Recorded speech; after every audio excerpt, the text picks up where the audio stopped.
My neighbor's secret tunnel led straight to my basement.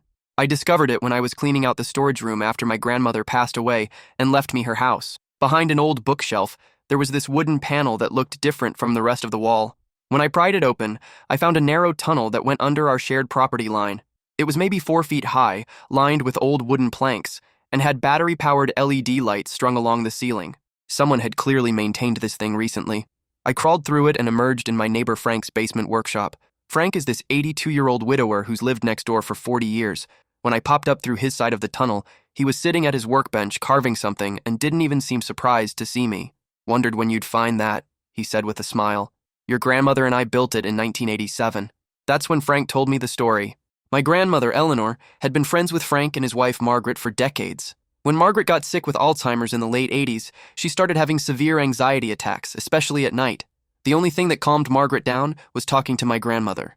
But Frank didn't want to bother Eleanor by calling at all hours, so they came up with the tunnel idea.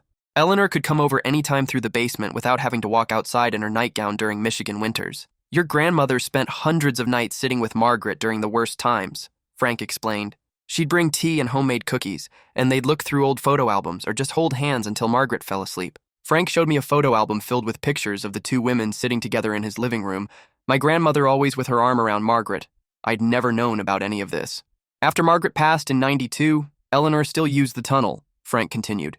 "She'd come over when storms knocked out power, or when she needed help reaching something high, or sometimes just because she was lonely." He led me to a corner of his workshop where there was a small table with 2 chairs and a chess set. "We played chess 3 times a week right here. She was terrible at it, but she always insisted on trying." Frank explained that he'd been maintaining the tunnel all these years, hoping that whoever inherited Eleanor's house would discover it and maybe continue the friendship. He'd been too shy to just knock on my door and introduce himself properly. "I've got about 10 years left in me," Frank said. "Would be nice to have a neighbor who might occasionally use this old tunnel." I looked at this sweet old man who'd been quietly maintaining a connection to my grandmother for decades, and I knew exactly what she would have wanted. That's when Frank showed me something that made me tear up completely. In a wooden box next to the chess set, he had dozens of notes my grandmother had left him over the years. Little things like, "Thanks for fixing my garbage disposal," and "The cookies are in your fridge and beat you at chess next time." He'd kept every single one. Frank told me that after Eleanor died 6 months ago, he'd been coming down to the workshop every day, hoping to hear footsteps in the tunnel that would never come again. "She always said this tunnel was proof that the best neighbors become family," Frank said quietly. "She made me promise that if anything happened to her, I'd make sure whoever lived in her house knew they had a friend next door." Now Frank and I have coffee every Tuesday morning in his workshop, and I've learned that some of the best friendships travel underground.